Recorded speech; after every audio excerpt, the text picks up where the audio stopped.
Step away from the elevator now. Officer, you're making a mistake. I own this building. You don't own anything in a hoodie. Turn around. Hands on the wall. The body camera footage begins without warning. No dramatic music. No shouting. Just the cold reflection of overhead lights bouncing off a marble lobby floor. Then a sound sharp.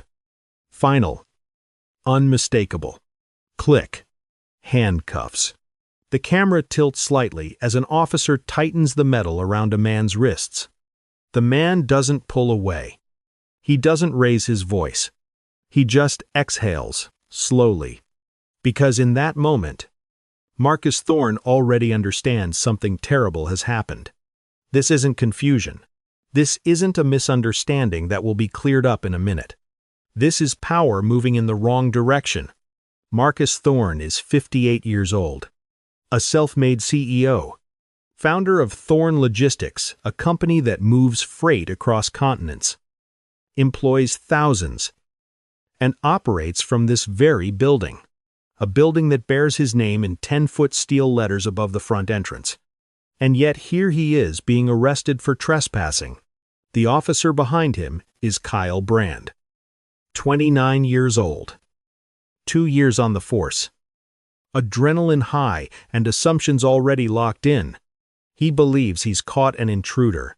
What he hasn't realized yet is that the man in the faded blue hoodie standing in front of him didn't break into this building. He built it. And within the next few minutes, a single decision made without verification. Without patience. Without listening will set off a chain reaction that costs millions. Ends a career. And exposes a truth far bigger than one bad arrest. Before we go any further, take a second. Pause the video. Scroll down and tell me where you're watching from your city. Your country. Because what you're about to see isn't just one story in one place. It's a pattern. Marcus Thorne was not born into power. There was no trust fund. No inherited empire. No safety net waiting underneath him. He grew up in the shadow of Pittsburgh's steel mills, where the air smelled like iron and overtime meant survival. His father worked double shifts. His mother kept the books for a small repair shop. Marcus learned early that nothing moved in this world unless someone understood how systems worked. So he studied them. Engineering first. Then logistics. Then supply chains, how goods moved. How delays cost lives. How efficiency created stability. By his mid-30s, Marcus had founded Thorne Logistics with 3 trucks and a borrowed warehouse. 20 years later, that operation had become a global network, moving medical supplies, food, and industrial equipment across 4 continents. But success never changed how he carried himself. Marcus didn't dress like a billionaire. He didn't crave attention. Most days, he drove himself to work in a 5-year-old sedan, wearing whatever was comfortable. Because to Marcus, status wasn't about appearance. It was about responsibility.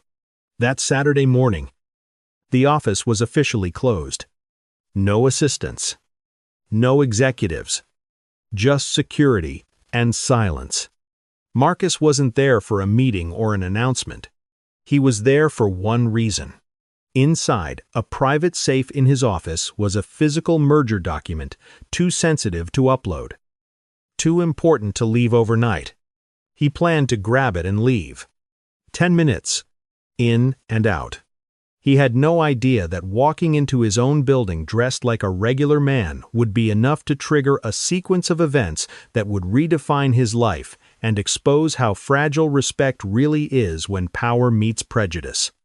Marcus parked in his reserved space in the underground garage, the one with his name stenciled cleanly on the concrete wall. He scanned his keycard, waited for the gate to rise, and drove in without incident. Everything worked exactly as it was designed to. He took the elevator up to the lobby level. Coffee in one hand, a thin file folder tucked under his arm. The building was quiet, almost reverent, like it always was on weekends.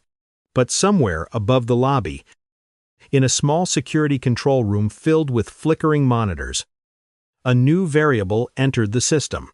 A security guard, barely 2 weeks into the job, sat watching the camera feeds. He hadn't memorized faces yet. He hadn't learned who belonged and who didn't.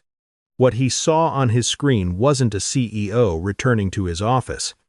What he saw was a black man in a hoodie walking with purpose toward the executive elevators on a Saturday morning. He didn't zoom in on the key card. He didn't check the access log. He didn't call a supervisor. He trusted his gut. And his gut was wrong. The guard reached for the phone and dialed 911. "There's a suspicious individual in the building." He told the dispatcher. "Black male." Didn't stop at the front desk. Heading toward restricted floors. That sentence, spoken casually, without malice but full of assumption, became the official version of reality. From that moment on, Marcus Thorne was no longer a business leader retrieving documents. He was a suspect, and the machinery of enforcement had already begun to move. Officer Kyle Brand was the one who answered the call. 29 years old. 2 years on the force.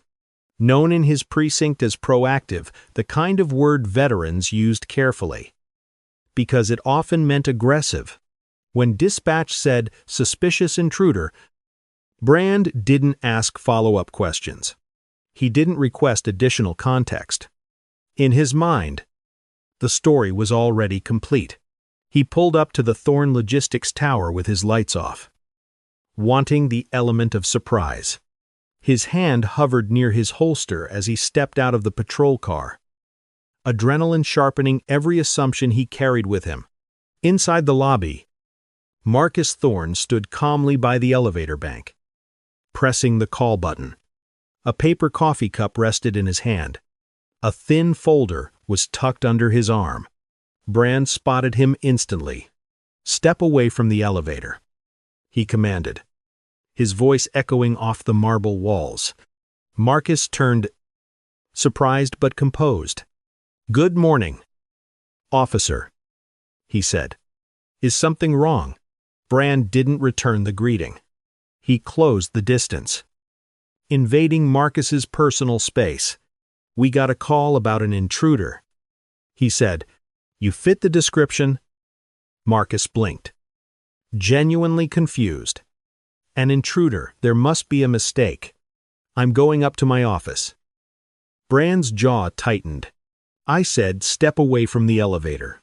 Hands where I can see them." In that moment, the space between them wasn't just physical. It was the gap between authority demanding obedience and a man who knew, without doubt, that he belonged exactly where he was standing. Marcus frowned, more puzzled than afraid. "Officer, I think there's been a misunderstanding," he said evenly. "My name is Marcus Thorne. I own this building." The words landed in the air between them, calm, factual, verifiable. Officer Brand laughed. "You own the building," he said, scanning Marcus from head to toe. "The hoodie, the sneakers, the coffee cup. Right. And I'm the King of England." Marcus didn't raise his voice. "If you let me show you my identification," he continued, keeping his hands visible, "you can confirm who I am in seconds. I also have a key card that grants full access to this building." Brand's tone sharpened. "Turn around. Put your hands on the wall." Marcus didn't move, not out of defiance, but certainty. "I have committed no crime," he said calmly. "You have no reasonable suspicion to detain me. I'm asking you to verify my identity or call your supervisor." That request, simple, lawful, and rational, should have ended the encounter. Instead, it triggered something else. Brand wasn't listening for truth. He was listening for compliance. In his mind, a black man in a hoodie claiming ownership of a skyscraper wasn't information, it was disrespect.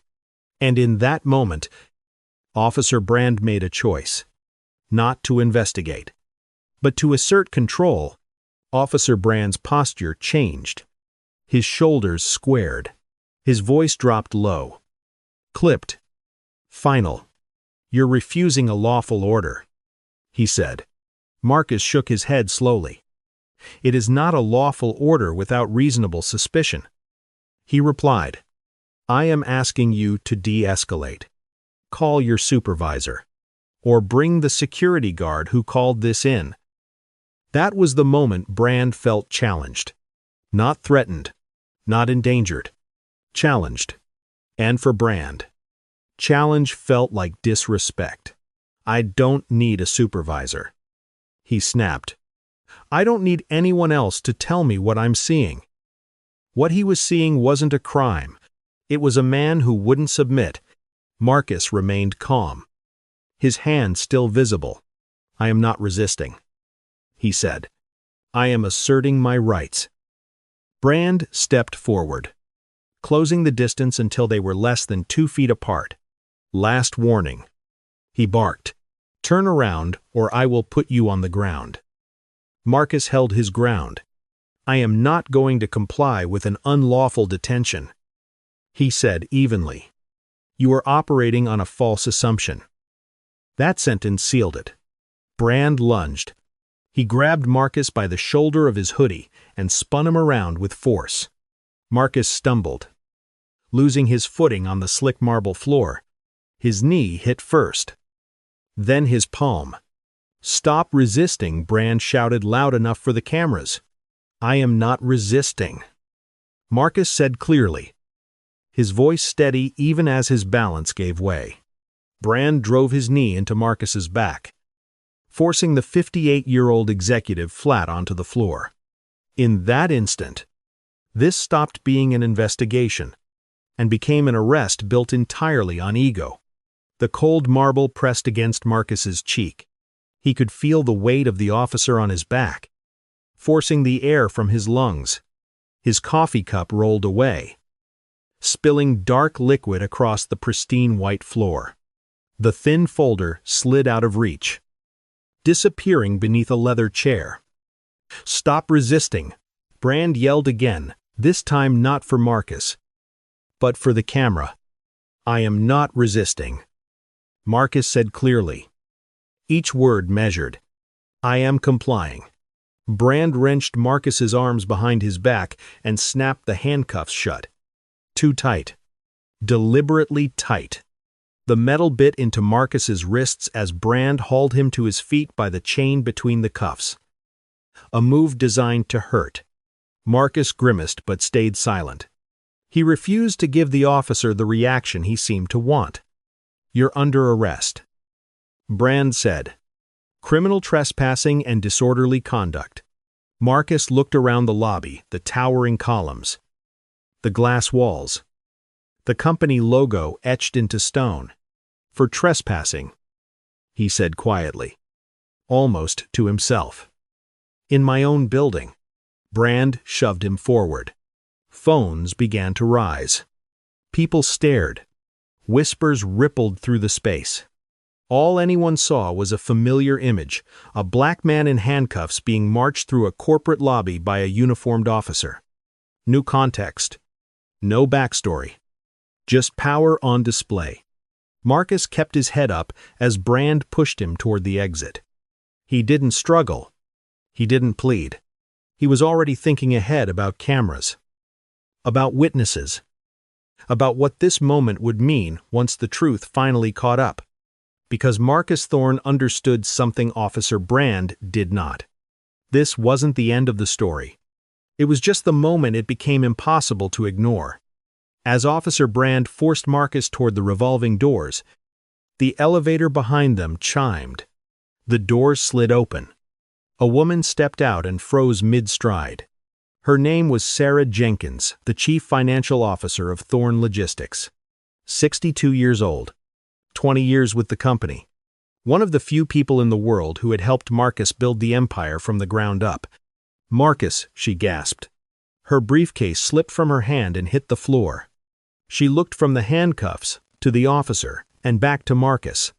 "What is happening?" she demanded. Brand snapped his head toward her. "Step back." "Ma'am, this is a police matter." "That's Marcus Thorne," Sarah said, her voice shaking with disbelief. "That's the CEO of this company." For a split second, something flickered across Brand's face. Doubt.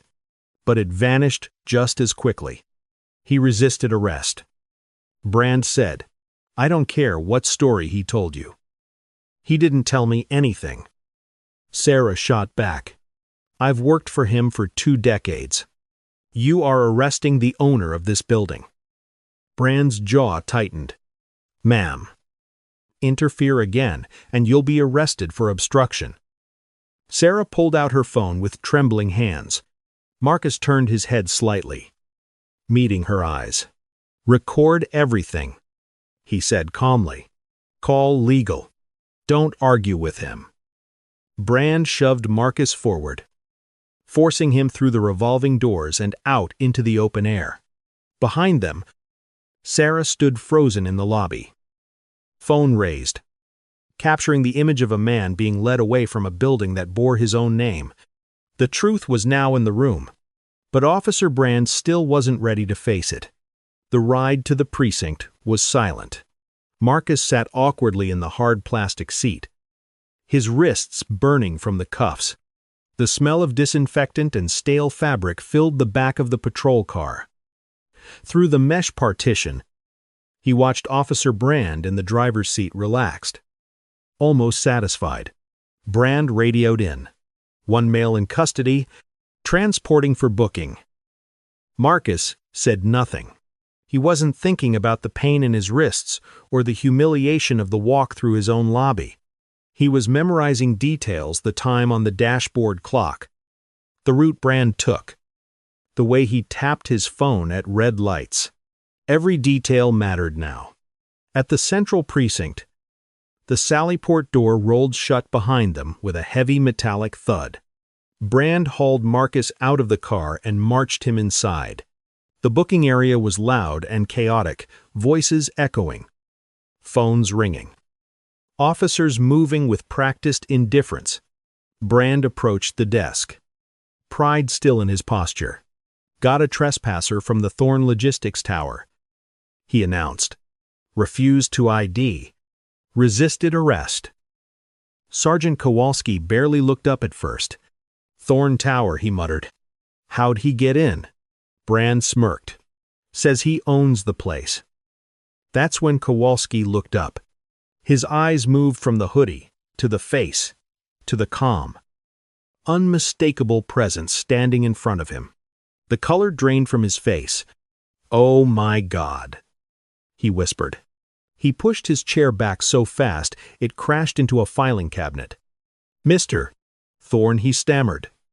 The room went quiet. Officer Brand froze. For the first time since the lobby, the certainty drained from his face.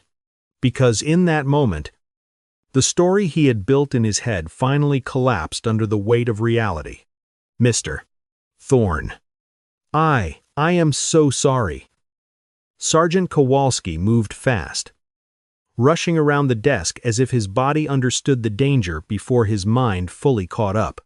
His hands hovered near the handcuffs, unsure whether he even had the right to touch them. Officer Brand stood frozen. "Sarge, what are you doing?" he asked, panic creeping into his voice. "That guy's a suspect." "Shut up," Kowalski snapped, his voice sharp enough to cut through the room. "Just shut up." He turned back to Marcus, his tone completely different, now measured. "Respectful? Afraid. Please allow me to remove the cuffs." Marcus nodded once. "Yes, you may." The metal clicked open. Marcus brought his hands forward slowly, rubbing deep red marks around his wrists. The room stayed silent. Every officer nearby understood what those marks meant. Brand took a step back. You said you owned the building," he muttered. "I didn't know." Marcus looked directly at him. "No," he said calmly. You knew. I told you. I offered ID. I offered verification. You chose not to listen. Kowalski turned on Brand, his voice low and furious. That's Marcus Thorne. He hissed. He owns the tower.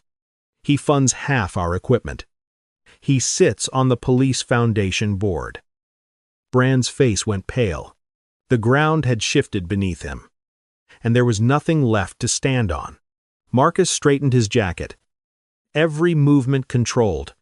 I want the watch commander down here, he said. I want the chief notified. And I want all body camera footage secured immediately. Yes, sir, Kowalski replied without hesitation. For the first time that day, Marcus Thorne wasn't asking. He was commanding. And this time, the room listened. The next 72 hours detonated across the city. Lawyers arrived before the sun had fully set. Evidence was locked down. Body camera footage, dispatch logs, and lobby security video were all preserved. By Monday morning, the story was everywhere. CEO arrested in his own building. Millions watched the footage frame by frame, Officer Brand's tone, his smirk, the moment he laughed at Marcus's claim of ownership, the refusal to look at the ID that was offered to him. Commentators didn't argue about whether it was legal. They argued about how it was possible. The lawsuit followed swiftly. Civil rights violations, false arrest, excessive force, unlawful detention. The city's attorneys knew immediately they couldn't win this in front of a jury. Officer Brand was placed on administrative leave. Then came the internal investigation. Witnesses stepped forward. Patterns emerged. Other complaints that had once been dismissed suddenly made sense. 6 weeks later, Brand was fired. His certification was revoked. He would never wear a badge in that state again. But Marcus Thorne wasn't interested in revenge. He rejected a quiet settlement. He refused non-disclosure agreements. He wanted sunlight, not silence. When the city finally agreed to a multi-million-dollar settlement, Marcus stood in front of cameras and said something that stunned everyone. I'm not keeping a dollar of this. He announced the creation of a legal defense fund dedicated to people who didn't have boardrooms, lawyers, or power to protect them.